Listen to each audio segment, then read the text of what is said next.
श्री साध्यैरपि दुर्लभात् श्री वृंदावन वासी कहलाना यह इतना बड़ा पद है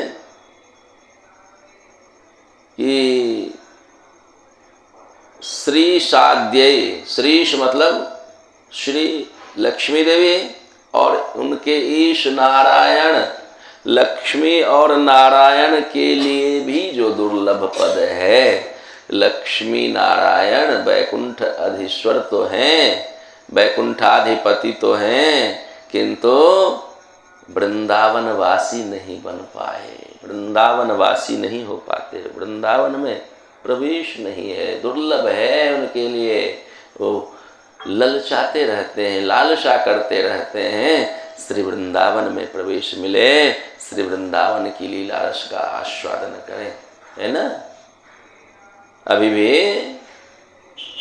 यमुना जी के पार, पल्ली पार, वहाँ बेलवन में लक्ष्मी माता आज भी विराजमान वहाँ वृंदावन में प्रवेश के लिए तपस्या कर रही है। जब से प्रकट लीला काल में गोपियों के भाग्य सौभाग्य का दर्शन हुआ उन्हें, तब से ललचाई हुई उसी सौभाग्य को प्राप्त करने की के उद्देश्य से तपस्यारत हैं वहाँ।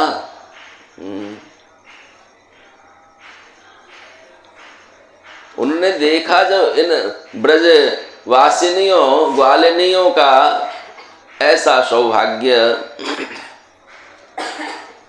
जिनका निरंतर संग करते हुए भी उनकी पूर्ण दृष्टि भी अपनी ओर निक्षेप नहीं करा पाई कभी लक्ष्मी माता, वो यहाँ इस वृंदावन में वृंदावन वासिनी उन ग्वालिनियों, उन गुजरियों के इशारे पर नाचते हैं, उसे रिझाने के लिए नृत्य करते हैं, बंसी बजाते हैं, प्रसन्न करने के लिए विविध क्रियाएं करते हैं कि यह रीझ जाए मुझ पर प्रसन्न हो बताए। लक्ष्मी माता जिन्हें प्रसन्न करने के लिए सदा जिनका पाद संवाहन करती रहती है, चरण संवाहन करती रहती है, अपने वक्ष के ऊपर उनके चरणों को धारण कराती है और बड़े ही शांत स्थिर भाव से धीरे धीरे मंद मंद उनके चरणों का संवाहन करती हैं। और फिर भी वो कभी एक बार खुले नेत्र से इनकी ओर नजर उठा करके नहीं देखते, अर्धनिमीलित आधे मुदे हुए नेत्र से बस चिंतन में लगे रहते हैं। देखें लक्ष्मी नारायण का जहाँ भी चित्रपट दर्शन करेंगे तो लक्ष्मी माता चरण सहलाती हुई दिखेंगी और नारायण अर्धनिमीलित मुद्रा में नेत्र को आधे बंद किए हुए भाव निमग्न विश्राम करते होते हैं। इसलिए इन गोपियों का सौभाग्य देख करके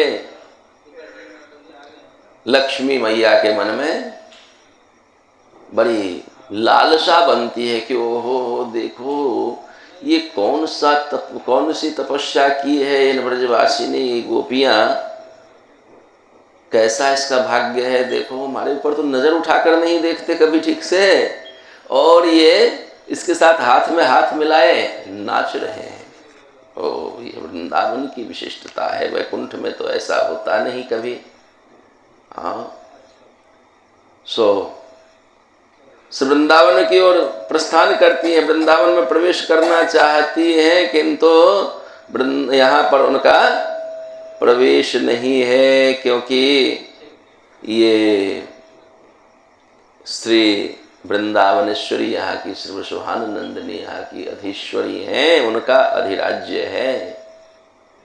यहाँ उनकी अनुगत्यता लिए बिना प्रवेश नहीं होता, यहाँ श्री वृंदावनेश्वरी की कृपा के बिना प्रवेश नहीं होता।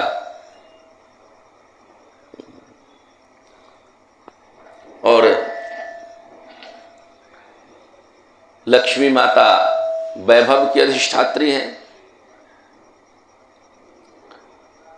तो इसलिए उनमें वैभव के अधिष्ठात्री होने के कारण, वैभव की देवी होने के कारण, परिपूर्ण ऐश्वर्य उनके पास होने के कारण उसका गौरव उनमें विद्यमान है।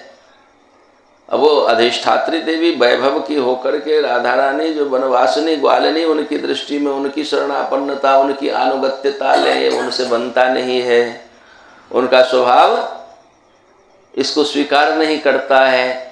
तो इसीलिए वो तपस्या करने बैठ गई कि हम अपने तपोबल से श्री वृंदावन में प्रवेश करेंगे, और अब तक नहीं कर पाई। अभी भी बेलवन में वहाँ जो उनके नाम से अधिष्ठित वह वन है, जैसे यह श्री वृंदावन श्री राधा रानी के नाम से अधिष्ठित है, श्री राधा रानी यहाँ की साम्राज्ञी हैं, राधा वन कहलाता है, वैसे ही वह बेलवन श्रीवन कहलाता है, लक्ष्मी वन कहलाता है। वहाँ श्री लक्ष्मी माता की व्यवस्था है, उनका शासन है, वहाँ उनका अधिराज्य है वह बेलवन। अभी भी बेलवन से निकल करके जमुना जी पार करके ये श्री राधावन वृंदावन तक प्रवेश नहीं कर पाई है।